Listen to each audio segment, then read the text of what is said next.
कैसे बन गया एक भिखारी रातों रात 1200 करोड़ का मालिक? क्यों एक अमीर बिजनेसमैन ने करवाई अपनी खूबसूरत बेटी की शादी झोपड़पट्टी में रहने वाले एक गरीब से? और जब उस गरीब की हकीकत पता चली तो क्यों डर कर कांपने लगे शहर के अमीर लोग?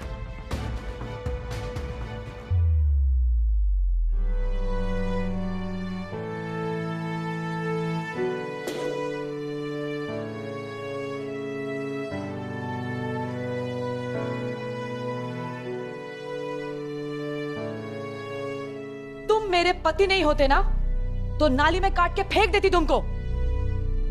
मेरे फ्रेंड्स के पति उन्हें डायमंड रिंग, आईफोन देते हैं और तुम ये 10 रुपए का फूल दे रहे हो मुझे? हाँ, तुम्हें तो पति कहते हुए शर्म आती है मुझे। मूव।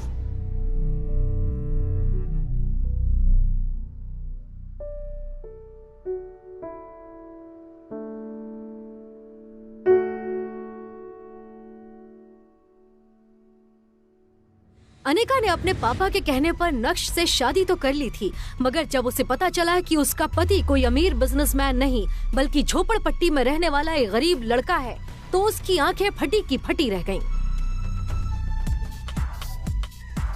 फिर अनिका ने ये शर्त रखी थी कि घर के बाहर किसी को पता न चले कि नक्श उसका पति है।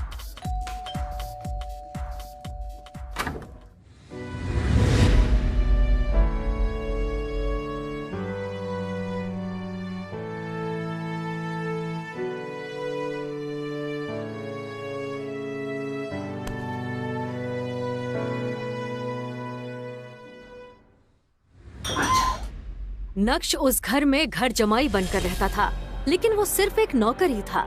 सब उसे जलील करते रहते। ना तो उसे घर में ठीक से खाने को मिलता था, ना ही उसके लिए कोई कमरा था। कभी कालीन पर तो कभी वो कुत्तों के कमरे में सो जाता।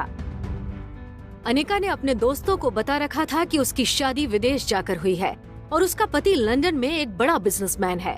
लेकिन जब अनिका के दोस्त उसे अपने हस्बैंड्स के दिए हुए महंगे महंगे गिफ्ट्स दिखाते तो वो जल भुनकर राख हो जाती।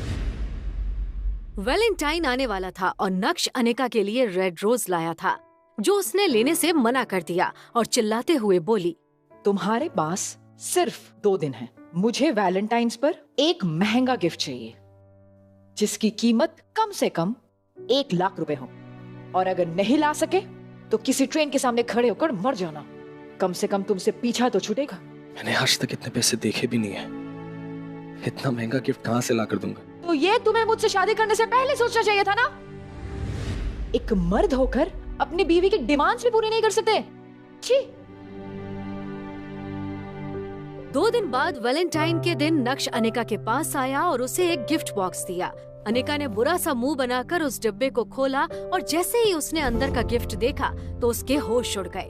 ये तो जिमी शू के सैंडल्स हैं। ये तो 10 लाख के आते हैं। ये तुम कहाँ से लाए? वो दरअसल ये ओरिजिनल नहीं है, बल्कि उसी महंगे सैंडल्स की कॉपी है। मैंने मार्केट से खरीदी है। ये नकली है। नकली?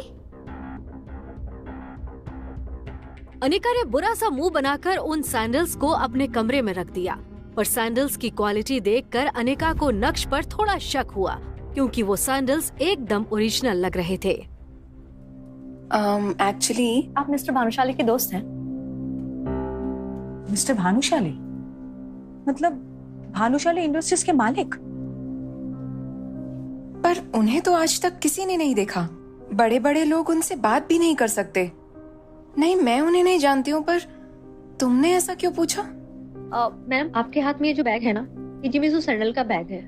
मैं आए? ये स्पेशल एडिशन सैंडल है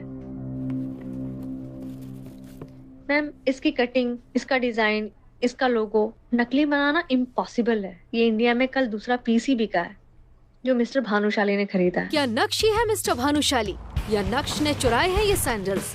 कहाँ से आए हैं ये लाखों के सैंडल्स बेरोजगार नक्श के पास? क्या है नक्श की असलियत? अगर वो इतना अमीर है तो क्यों रहता है अपनी ससुराल में घर जमाई बनकर?